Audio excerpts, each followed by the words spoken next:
No programa Bate Pronto, especialistas falam sobre invasão do CT Joaquim Grava. E já tem notícia agora das organizadas do Corinthians, que invadiram o CT Joaquim Grava.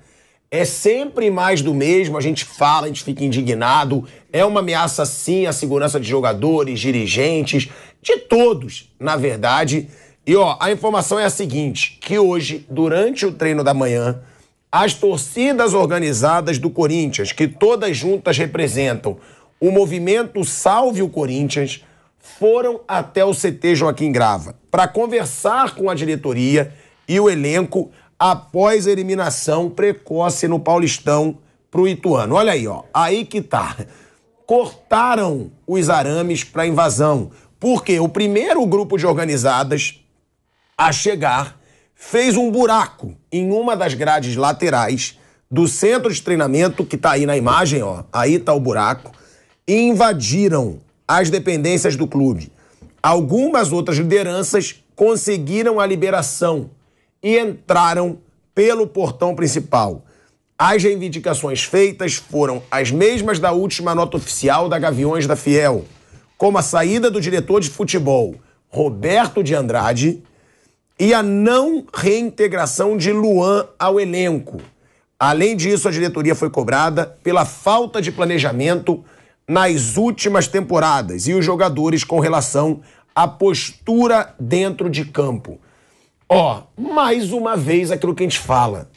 Primeiro, por que autorização para entrar? Por que ser conivente com essa situação de cobrança de jogador olho no olho?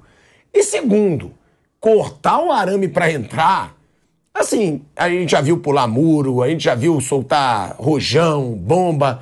Agora, cortar arame. No dia de uma reunião marcada, né? Tava marcado, não tem... Assim, parece que é pra ameaçar mesmo. É pra dizer, a gente vai fazer o que a gente quiser. Eu não diria que é inacreditável, porque é extremamente crível. E o Brasil, há muito tempo, desmoralizou o inacreditável. Pô, você viu que coisa impressionante? Não, tudo é possível nesse país, né?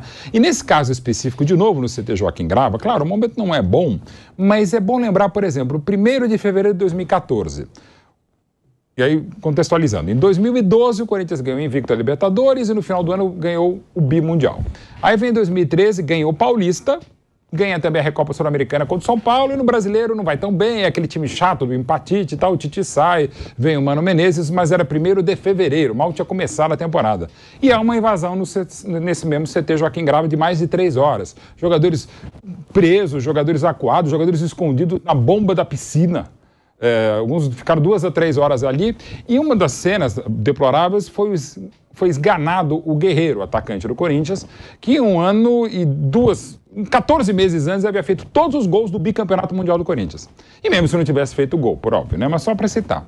E aí, para piorar, as imagens do circuito interno do CT Joaquim Grava não apareceram. Deu uma pane justamente naquele dia, ninguém apareceu tal. Os detidos que estavam, claro, dentro do CT, demorou o policiamento chegar, foram levados à delegacia e o juiz liberou todos. Assim, mas todos na base da canetada, né?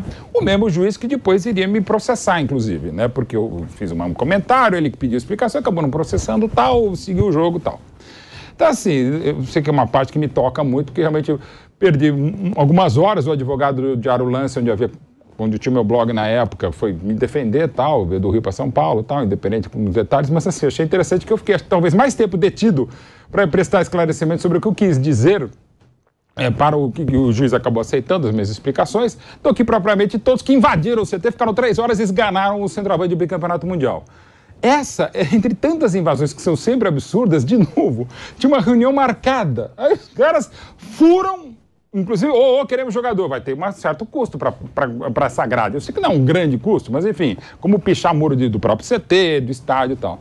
Então assim, não dá nem para começar a falar, eu que adoro uma conversa e tal, não acho ruim, ainda mais pelas características próprias do Corinthians, alguns membros da diretoria podem ter seu presidente, o diretor de futebol, enfim, e marcar, gente, vamos num boteco, num sambão, ou num restaurante, ali na esquina. O que vocês querem? Mesmo que você escuta, tá legal, eu não vou fazer coisa Você acha que tem que ter esse diálogo? Não, isso pode é ter. O Flávio já acha que não tem que ter diálogo. Eu acho que não, eu sei. Só para acabar, eu acho que tem que ter, até para as características próprias do Corinthians e tal, enfim. E não só coisa, eu acho que você pode conversar, o que você quer, tá? Daí você fala, tá, não sei o que lá. Mas conversa primeiro, não precisa o pessoal saber. E se quiser, você até anuncia, olha, vai ter um papo e tal, conversa uma boa, daí segue o jogo. De repente você não faz nada, quantas conversas a gente fala, sabe? É para ouvir o tal do ouvido do mercador, passa por aqui, por ali, embora tenha uma clássica, que eu não vou citar a história longa, né? Que às vezes a palavra não propaga no vácuo, né? Então, entra por uma orelha, sai por outra, não, porque não tem nada que se propague. Depende do tamanho da orelha, né? Até bem, sabe bem. Segura um pouco mais. O ouvidor maior do planeta, claro, que é o nosso Flávio Prado. Claro. Mas eu acho que tem que conversar, ponto. Agora, aí fazer o que se conversa, não. E aí, para pegar nos exemplos recentes, se você ouvir todos, basta ler as notas oficiais das principais torcidas para ficar no futebol paulista. Metade do elenco, por exemplo, do Palmeiras já não estaria no Palmeiras. Os que ganharam o bicampeonato da Libertadores, se fosse nota oficial do torcida, não estavam nem no clube e já teriam sido mandados embora, para citar um caso. E das do Corinthians e do Independente também, da torcida do Santos, a mesma coisa. Bom, isso vale o debate. O Mauro Betting acha que vale o diálogo. Flávio Prado acha que não. Mauro, você acha que vale o diálogo com a torcida organizada? Torcida com jogadores, não. Não, com diretoria. Não, com diretoria. Também acho que não. Acho que a torcida tem que protestar no estádio. No estádio, na rua, onde quiser. Quer dizer, para a porta do CT, ficar na rua, fazer uma manifestação pacífica, ok. Agora, o que qualifica o torcedor da organizada para discutir estratégia do clube com a diretoria? Eu acho que esses integrantes das torcidas do Corinthians poderiam, por exemplo, ao invés de conversar com os dirigentes, perguntar por que no balanço que sai todo mês de abril, e está chegando o balanço do Corinthians, a dívida só cresce e títulos não chegam no clube. O Corinthians não é campeão de nada desde 2019. E foi um título paulista. Um título mais relevante desde 2017, que foi um brasileiro com um Carille inesperado, diga-se de passagem. O Corinthians não se preparou para ser campeão brasileiro. Aconteceu de uma maneira absolutamente inusitada. Tanto que no segundo turno o Palmeiras até perseguiu o Corinthians, que caiu muito de rendimento. Foi um primeiro turno maluco. Tudo deu certo. E colocou o Carille no patamar aí que ele não estava como técnico e até ele não consegue voltar. Você vê que foi tudo tão diferente que o próprio artífice dessa conquista, que foi o treinador, ele não conseguiu mais fazer nada parecido. Ainda ganhou o Paulista e tal, tá lá, um bom técnico, mas não é esse ponto de fazer um primeiro turno com aquela pontuação absurda. Então, quanto tempo o Corinthians não tem? Em 2015, os jogadores falavam que o salário estava atrasado, davam entrevista. E foi campeão com o Tite meio que ali convencendo todo mundo a continuar correndo, independentemente de questões econômicas. Esse é um tema bom para, não para conversar, mas de repente fazer um protesto civilizado. Porque vai conversar e falar o quê? O dirigente vai falar o quê? Os números derrubam qualquer argumentação para qualquer pessoa minimamente alfabetizada que tenha atenção para ler aquilo ali ou que, se não conseguir entender, procure os relatórios dos especialistas que fazem vários deles após a publicação dos balanços dos clubes brasileiros, que acontece todo ano até o final do mês de abril, ou seja, dentro de pouco mais de um mês e meio, mais ou menos, todo mundo tem que apresentar o balanço. Porque aí está a raiz do problema do Corinthians. Por que ele não tem um time mais forte? Por isso. Ainda contrata bocado, hein? Contrato um bocado. Por que tem problemas aqui, acolá? Por isso. Eu acho que isso sim. Agora, conversar, sei lá, então o torcedor que é sócio, sócio do clube, pode bater lá. Presidente, quero conversar. De repente tem um cara bem qualificado, com boas ideias, experiência de gestão. Conselheiros, é para fazer, fale com todos. Eu falo com todos. Por que eu acho que, concordo tudo que você falou com relação à participação da torcida, que ela tem um papel na arquibancada, ela acompanha o time tudo quanto é lugar, vai jogar lá em Caxias do Sul, terça-noite chovendo, tem os caras lá. Pega o ônibus, vai até lá e tal. Então eles têm uma dedicação ao clube e tal, mas isso eu acho que não lhes confere o privilégio de poder interpelar alguém. O jogador, o presidente, eu acho que isso tem que ser feito de uma outra, como eu vejo, de outra forma, né? De outra maneira. Não acho que se justifique. E não acho, honestamente, pelas inúmeras vezes que vimos torcedores indo até dirigentes para argumentar, uma ideia assim, sabe? É só, queremos reforço. Assim não dá mais. Tem que mudar isso aí. Tá bom, mudar como? No caso do Corinthians chega a ser engraçado, que deveria ser o contrário. Pô, bota a casa em ordem, paga as contas, né? Tá gastando muito dinheiro, tem jogador caro aqui que não dá retorno. Por que contratou esses caras todos? Cadê o parceiro do Paulinho? Tem boas perguntas para serem feitas. Não sei se elas vão entrar na pauta. Vanderlei. Bom, com relação a isso que você trouxe à mesa, essa invasão da torcida, não é a primeira vez, né, que a torcida organizada vai lá e exige esse encontro. Então, o que eu penso sobre isso? Eu penso que é um absurdo e absolutamente constrangedor reunir todo um elenco para ouvir esse tipo de cobrança. Você pode achar que o time não está jogando nada, ou está jogando mais ou menos, mas você não pode imaginar que o jogador não queira ganhar pontos, não queira ganhar jogos e que não queira ganhar grana, porque cada vez que o time ganha mais, ele também ganha grana. Então é isso. Então eu acho absolutamente um encontro constrangedor, que os jogadores engolem isso porque não tem jeito, não tem para onde correr. Então, eu acho que o encontro com os jogadores não deve acontecer nunca. A torcida tem que se manifestar na arquibancada com relação a vaiar, aplaudir, aquilo que ela quiser fazer. Mas nas arquibancadas, nesse ambiente de trabalho, no centro de treinamento, eu acho absolutamente constrangedor.